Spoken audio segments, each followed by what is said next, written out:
शांति। आज 23 दिसंबर 2021 है और आज के बाबा के साकार रूप से चले हुए मधुर महावाक्यों को स्पष्ट करेंगी आदरणीय आशा दीदी। ओम शांति दीदी। ओम शांति। बाबा ने कहा, मीठे बच्चे, ये सुहावना कल्याणकारी संगम युग है जिसमें स्वयं बाप आकर पतित भारत को पावन बनाते हैं। हर युग का संगम है। सतयुग और त्रेता का भी संगम है, त्रेता और द्वापर का भी संगम है, द्वापर और कलयुग का भी है। परंतु जो कल्याणकारी शब्द है वो अन्य किसी भी संगम के साथ नहीं लगता है। कल्याणकारी शब्द जो है वो लगता है कलयुग अंत और सतयुग आदि वाले वर्तमान समय के पुरुषोत्तम संगम युग को। क्यों कल्याणकारी है? क्योंकि इससे नई दुनिया, स्वर्ग के गेट खुलते हैं। तो बाबा कहते हैं इसमें जो महापरिवर्तन होता है वो कल्याणकारी है और इसलिए इसको कल्याणकारी पुरुषोत्तम संगम युग कहते हैं। क्योंकि कल्याण भी है, दूसरा इसमें हम उत्तम से उत्तम पुरुष भी बनते हैं। प्रश्न है, संगम युग पर जब बाप आते हैं तो उनके आने से ही कौन सा इशारा मिल जाता है? इस पुरानी दुनिया के अंत होने का इशारा सबको मिल जाता है क्योंकि बाप आते ही हैं पतित सृष्टि का अंत करने, इसलिए विनाश का साक्षात्कार भी होता है। अभी तुम्हें नई दुनिया के झाड़ सामने दिखाई दे रहे हैं। ये जो बाबा ने कहा कि इशारा मिल जाता है, तो मैं आपका ध्यान उस वक्त पर ले चलती हूँ जबकि ब्रह्मा बाबा अभी ब्रह्मा बाबा नहीं बने थे, एक भक्त थे। तो बाबा को जो साक्षात्कार हुए थे उन साक्षात्कारों में एक साक्षात्कार था इस पुरानी पतित दुनिया का महाविनाश, जिसको आजकल हम लोग महापरिवर्तन कहते हैं, क्योंकि जीरो पर सृष्टि नहीं आती है। तो उस समय atomic war, civil war, natural calamities के द्वारा था। आपको ख्याल होगा कि एटॉमिक वेपन्स का उपयोग 1939 में पहली बार किया गया। उससे पूर्व 36 में बाबा को साक्षात्कार हुआ।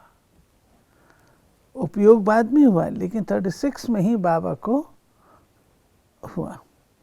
तो बाबा ने ये बात जो कही है कि इशारा मिल जाता है, यानी शिव बाबा उस समय ब्रह्मा रथ को तैयार कर रहे थे और उस समय ये साक्षात्कार हुआ है। गीत है, तुम्हें पाके हमने। ओम शांति। बाबा कहते हैं वास्तव में कहना चाहिए रूहानी बच्चों प्रति रूहानी बाप की गुड मॉर्निंग, क्योंकि बच्चे जानते हैं बाप आते ही हैं रात को दिन बनाने। ये भी हिसाब किया जाता है। आखिरीन में भी बाबा आते किस समय है, तिथि तारीख नहीं है, परंतु किस समय में आते हैं ज़रूर 12:01 हुआ होगा, तब बाबा ने इस शरीर में प्रवेश किया होगा। यह है बेहद की रात और दिन, तिथि तारीख नहीं बताई जा सकती। ये बाबा कहते हैं कि तिथि तारीख कब शिव बाबा आया, ब्रह्मा बाबा को ही नहीं पता लगा कब आया। ब्रह्मा बाबा ने बाद में अंडरस्टैंड किया।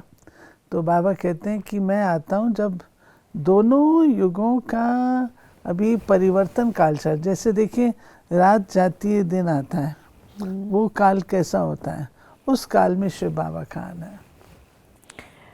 बाबा ने कहा कि तिथि तारीख नहीं बताई जा सकती, अपने बच्चों से ही कहते हैं हम आकर रात को दिन, नर्क को स्वर्ग बनाते हैं। अथवा पतित दुनिया को पावन दुनिया बनाते हैं। समझ में आता है कि बाबा का आना रात्रि को ही कहा जाता है। शिवरात्रि कहते हैं ना, आते ही रात को दिन बनाने हैं। उनकी कोई जन्म पत्री है? कृष्ण जयंती की भी तिथि तारीख कुछ नहीं है, क्योंकि उनको बहुत दूर ले गए हैं। ये किसको पता नहीं है। कृष्ण का जन्म कब हुआ? संवत तिथि तारीख कुछ नहीं है, बाकी सिर्फ रात को मनाते हैं। वास्तव में शिव बाबा है ही रात को आने वाला। फिर बाबा ने कहा कि ये शिव बाबा श्री कृष्ण जयंती दोनों का बाबा सिमिलैरिटी बता रहे हैं कि शिव बाबा भी रात्रि में ही उनका आना बताया, तब इसको हम कहते हैं शिवरात्रि। शिव बाबा आकर के रात्रि का नाश करते हैं, समाप्त करते हैं। और श्री कृष्ण का भी जो जन्म है वो अंधेरी रात में दिखाया जाता है। अंधेरी रात अर्थात खत्म होती है और उनका आना होता है, शुरू होती है प्रभात, उस समय वे आते हैं। ये गीता का एपिसोड रिपीट हो रहा है। मौत का तूफान भी सामने खड़ा है, पतित दुनिया भी बरोबर है, कलयुग का अंत है, मुसीबतें भी सामने हैं। समझते हैं ये वही महाभारत लड़ाई है जिसके लिए शास्त्रों में गायन है, नेचुरल कैलामिटीज द्वारा पुरानी दुनिया का विनाश होना है। तो जरूर गीता का भगवान आया होगा, आएगा ही कलयुग के अंत में। सतयुग का फर्स्ट प्रिंस वो फिर द्वापर में तो हो ना सके। ये बाबा ने एक्सप्लेन किया कि गीता का भगवान कब आएगा, जब अति धर्म ग्लानि होगी, तो उसके बाद धर्म ग्लानि समाप्त हो जाए, उस धर्म ग्लानि का नाश करने के लिए आता है, तो ज़रूर सत्य धर्म की स्थापना भी तो होनी चाहिए ना। तो सत्य धर्म कब है? सतयुग में है। द्वापर में तो फिर से उल्टे काम चालू हैं। तो भगवान ने आकर के स्थापना क्या की? तो श्री कृष्ण जो हैं वो सतयुग के प्रथम महाराज कुमार हैं, तो उनका आना सतयुगी दुनिया में है, ना कि द्वापर युगी दुनिया में। भल अभी कृष्ण का गायन पूजन है, परंतु उनके एक्यूरेट फीचर्स तो हो न सके, उनका फोटो भी निकल न सके। ऐसे ही मिट्टी का, कागज का बना लेते हैं एक्यूरेट फीचर्स, तो जब ध्यान में जाओ तब तुम देख सकते हो, फोटो निकाल नहीं सकते। नेचुरल है, वहाँ वतन में ये कोई ऐसी चीज़ तो है नहीं, तो वतन में तो कोई फोटोग्राफर नहीं है, स्मृति में ज़रूर रहता है। बाबा ने कहा मीरा पावन रही इसलिए उनकी महिमा है। ये सब राज बाबा ही समझाते हैं। भक्ति मार्ग में तो उनकी अल्पकाल क्षण भंगुर की भावना पूरी हुई, साक्षात्कार हुआ। जो मनोकामना रखते हैं वो अल्पकाल के लिए पूरी हो जाती है। अनेक प्रकार के देवताएं आदि हैं, उनका साक्षात्कार चाहते हैं, तो ड्रामा प्लान अनुसार वो मनोकामना पूर्ण हो जाती है। फिर बाबा ने कहा, बाबा बता रहे हैं कि भक्ति में भक्त केवल मात्र दर्शन के लिए कहते हैं, तो बाबा भक्ति में उनकी जो मनोकामना है दर्शन की वो पूरी कर देते हैं और वो उसमें संतुष्ट भी हो जाते हैं।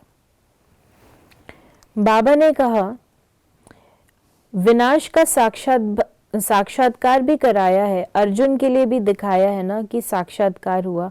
तुम बच्चों में भी बहुतों ने साक्षात्कार किया है। जितना जितना नजदीक आएंगे तो देखने में आएगा। मनुष्य जब घर के नजदीक आते हैं तो सब बातें याद आती है ना। तुमको भी बहुत साक्षात्कार होते रहेंगे। मुक्ति धाम में जाकर फिर जीवन मुक्ति में आना है। तुम जानते हो बरोबर भारत विश्व का मालिक था। बाप कहते हैं मैं हर 5000 वर्ष के बाद आकर तुमको राजयोग सिखलाता हूँ। ये स्थापना हो रही है भविष्य नई दुनिया के लिए।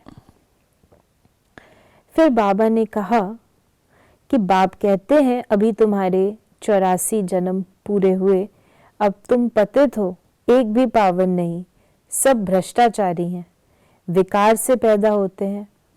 तुम श्रेष्ठ देवी देवता थे, फिर क्षत्रिय, वैश्य, शूद्र बने, अभी ब्राह्मण बने हो, फिर देवता बनेंगे, फिर अंत में आकर प्रजापिता ब्रह्मा मुख द्वारा स्थापना करते हैं। बाबा ने हमको पूरा साइकिल घुमा दिया कि तुम कैसे देवता थे, फिर क्षत्रिय बने, फिर वैश्य, शूद्र, और अब फिर तुम आकर के ब्राह्मण बने हो। ब्राह्मण बने हो जबकि बाबा आकर के तुमको ज्ञान और योग देता है। तुम यहाँ आए हो देवी देवता बनने, देवी गुण धारण करने। ये तो तुम बच्चों को मालूम है कि कोई भी विकारी को यहाँ अलाउ नहीं किया जाता है। पहले पहले पवित्रता की प्रतिज्ञा लेनी होती है। एक बार प्रतिज्ञा कर फिर अगर तोड़ते हैं तो एकदम रसातल में चले जाते हैं, चंडाल का जन्म पा लेते हैं। यहाँ बाबा के आगे पतित कोई आ नहीं सकते। अगर ब्राह्मणी भूल से भी ले आती है तो उन पर भी बड़ा दोष आ जाता है। बाबा ने कहा दोनों चंडाल बन पड़ते हैं। ये तो हमने आज सुना। ये स्पेशली उन आत्माओं के लिए जो बाबा का बन करके बाबा के यज्ञ में रह करके और फिर वहीं पर कुछ उल्टा काम कर लेते हैं, तो बाबा कहते हैं उनकी याद होगी। तो बाबा ने आज ब्राह्मणी को भी कह दिया, वो भूल से अगर ले आई, ब्राह्मणी को भी कहा भूल से भी ले आई तो उन पे भी बड़ा दोष आ जाता है। ये बाबा सतर्क करता है ना कि बाबा की सभा में कौन होने चाहिए। ये ब्राह्मणी की जिम्मेवारी है। आप अपने साथ किसी को लेके जाते हैं तो आप उसकी जिम्मेवारी लेते हैं ना। करेक्ट। फिर बाबा ने कहा जो पावन नहीं बन सकते उनको यहाँ आने का हुक्म नहीं है। पर्सनल आकर समझ सकते हैं, परंतु बाबा की सभा में नहीं आ सकते। अगर भूल से ले आते हैं तो उनको चोट बहुत लगती है। फिर बाबा ने कहा आते तो ढेर है, सबको मालूम है कि बेहद के बाप के पास जाते हैं, हमको पवित्र जरूर बनना है। तो बाबा ने ये जो कहा उनको चोट बहुत लगती है, अर्थात कई तो खुश होके चले जाते हैं। नहीं, फील करते हैं। आप देखिए सारे हंसों की मंडली में एक बगुला बैठा हो तो कैसा होगा, फील करेगा ना। हम लोग यहाँ देखते हैं सब लोग वाइट पहनते हैं, बाहर से कोई व्यक्ति आता है तो कहता है मेरे को भी ये वाइट दे दो क्योंकि सब वाइट पहने, मैं न्यारा हूँ। तो ये तो सुपरफिशियल लेवल पर हम अनुभव करते हैं, तो आत्मा भी तो अनुभव ऐसा करती होगी ना। बाबा ने कहा कि बाप आया है सहज योग सिखलाने, कहते हैं मुझ अपने माशूक को याद करो। सभी आत्माएं एक माशूक पर आशिक हैं, वो आकर सबको ले जाते हैं मुक्ति धाम। परंतु बाबा कहते हैं तुम पतित चल नहीं सकेंगे, मुझे याद करो तो खाद निकल जाएगी। बाबा ने कहा ये वही महाभारत लड़ाई है, मृत्यु लोक में ये अंतिम लड़ाई है। ये महाभारत लड़ाई से स्वर्ग के द्वार खुले, तो बाबा कहते हैं ये अंतिम लड़ाई है अभी, इसके बाद फिर नई सत्युगी दुनिया का आगमन होता है। बाबा ने कहा इतने ढेर बीके हैं, इसमें अंधश्रद्धा की तो बात हो न सके। यह है ईश्वरीय परिवार। बाबा कहते चलो अंधश्रद्धा हो तो 2, 4, 10 को होगा, 100 को, लेकिन ये तो पूरी इतनी फैमिली है तो उनको कैसे होगा। तो बाबा ने कहा समझते हैं ये भी कोई इंस्टीट्यूशन है। अरे ये तो फैमिली है ना, कुमार कुमारियां, ये तो घर हुआ ना। इतनी प्रदर्शनी करते हो, समझाते हो, फिर भी समझते थोड़े हैं। 7 दिन का जब कोर्स लें, अच्छी रीति समझें, तब बुद्धि में बैठे कि बाप फिर से बेहद का वर्षा देने आए हैं। आज बाबा कहते हैं जब तक कोर्स नहीं किया है तब तक सिर्फ आए और गए तो कोई फ़ायदा नहीं है। सुन करके जाएंगे, लेक्चर अच्छा लगेगा, समझ में भी नहीं आएगा। नहीं, जब कोर्स कर लेते हैं तब ज्ञान के कॉन्सेप्ट्स क्लियर होते हैं।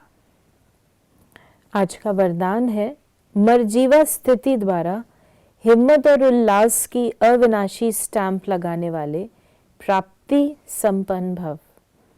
जो प्राप्तियों से संपन्न होते हैं उनके हर चलन नैन चैन से उमंग उत्साह दिखाई देता है, लेकिन हिम्मत और उल्लास की अविनाशी स्टैंप लगाने के लिए अपने पास्ट के व ईश्वरीय मर्यादाओं के विपरीत जो संस्कार, स्वभाव, संकल्प व कर्म होते हैं उनसे मरजीवा बनो। प्रतिज्ञा रूपी स्विच को सेट कर प्रैक्टिकल में प्रतिज्ञा प्रमाण चलते रहो।